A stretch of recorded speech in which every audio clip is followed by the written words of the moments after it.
আসসালামু আলাইকুম viewers, welcome back to my channel. আমার আজকের রেসিপি হচ্ছে চটপটি। ছোট বড় সবার ভীষণ পছন্দের খাবার এই চটপটি। তাই বাসায় কিভাবে প্যাকেট মশলা দিয়ে চটপটি রান্না করবেন সেই রেসিপিটি আপনাদেরকে তৈরি করে দেখাবো। চটপটি তৈরি করার জন্য আমি এখানে রাঁধুনি রেডিমিক্সের একটা চটপটি মশলা নিয়েছি, আর এই মশলা দিয়ে আজকে আপনাদেরকে চটপটি রান্না করে দেখাবো। তো এই মশলাটা একটা সাইডে রেখে দিচ্ছি।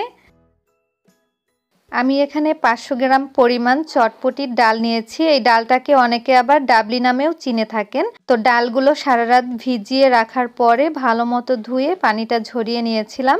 এখন এর মধ্যে দিয়ে দিচ্ছি 1 চা চামচ পরিমাণ লবণ, পানি দিয়ে দিচ্ছি। আমি এখানে যতটুকু পরিমাণ ডাল নিয়েছি এর দ্বিগুণের চাইতে একটু বেশি পরিমাণ পানি দিয়ে দিলাম।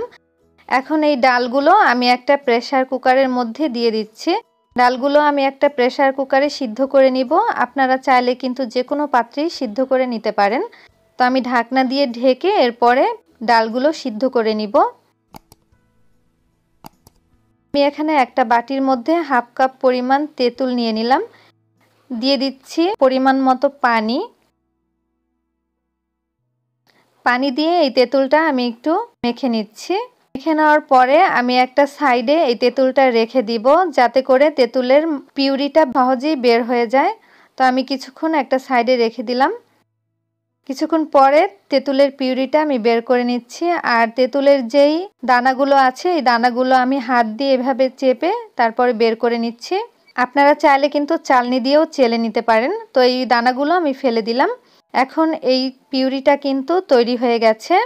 আপনারা যদি একটু পাতলা খেতে চান সেক্ষেত্রে কিন্তু একটু পানি দিয়ে দিতে পারেন। তো আমি এতটুকুই ঘন রাখবো। দিয়ে দিচ্ছি চটপটির মশলা হাফ টেবিল চামচ পরিমাণ, চিলি ফ্লেক্স দিয়ে দিচ্ছি হাফ চা চামচ পরিমাণ, কাঁচামরিচ কুচি দিচ্ছি 1 চা চামচ পরিমাণ, বিট লবণ দিয়ে দিলাম স্বাদ মতো, আর চিনি দিয়ে দিচ্ছি 1 টেবিল চামচ পরিমাণ।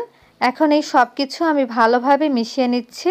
আর ঝালটা কিন্তু আপনারা আপনাদের টেস্ট অনুযায়ী বাড়িয়ে অথবা কমিয়ে দিতে পারেন। তেঁতুলের টকটা কিন্তু এখন পুরোপুরি তৈরি হয়ে গেছে। তো এখন এই টকটা আমি একটা সাইডে রেখে দিলাম। তো কিছুক্ষণ পর ডালটা কিন্তু পুরোপুরি সিদ্ধ হয়ে গেছে। আমি আপনাদেরকে একটু দেখিয়ে দিচ্ছি। দেখুন ডালটা কিন্তু এখন পুরোপুরি নরম হয়ে গেছে। ঠিক এভাবে করে নরম করে নিতে হবে। আর ডালের মধ্যে যেই সাদা খোসাগুলো আছে এই খোসাগুলো কিন্তু আমি ফেলে দিব। যতটা সম্ভব বেছে বেছে ফেলে দিতে হবে। চটপটির ডালগুলো গরম থাকা অবস্থাতেই আমি একটা বাটির মধ্যে নিয়ে নিলাম। এখন এর মধ্যে দিয়ে দিচ্ছি 2 টেবিল চামচ পরিমাণ চটপটির মশলা। আমি এখানে যতটুকু পরিমাণ ডাল নিয়েছি সেই পরিমাণ কিন্তু মশলা দিয়ে দিলাম। এখন এই মশলাটা আমি ডালের সাথে খুব ভালোভাবে মিশিয়ে নিচ্ছি। মেশানো হয়ে গেছে। এখন এর মধ্যে দিয়ে দিব পেঁয়াজ কুচি। আমি এখানে 2টা বড় সাইজের পেঁয়াজ কুচি করে কেটে নিয়েছিলাম। হাফ টেবিল চামচ পরিমাণ দিয়ে দিলাম কাঁচামরিচ কুচি, বিট লবণ দিয়ে দিচ্ছি স্বাদ মতো, একটা সিদ্ধ আলু গ্রেট করে দিয়ে দিচ্ছি।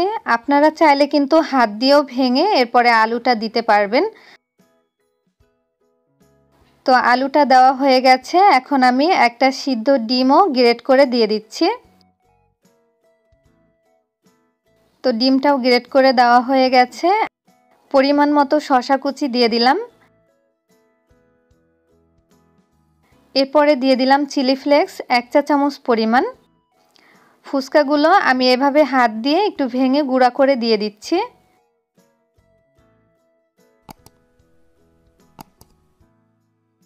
এখন কিন্তু সব কিছু একত্রে মিশিয়ে নিলেই কিন্তু চটপটিটা তৈরি হয়ে যাবে।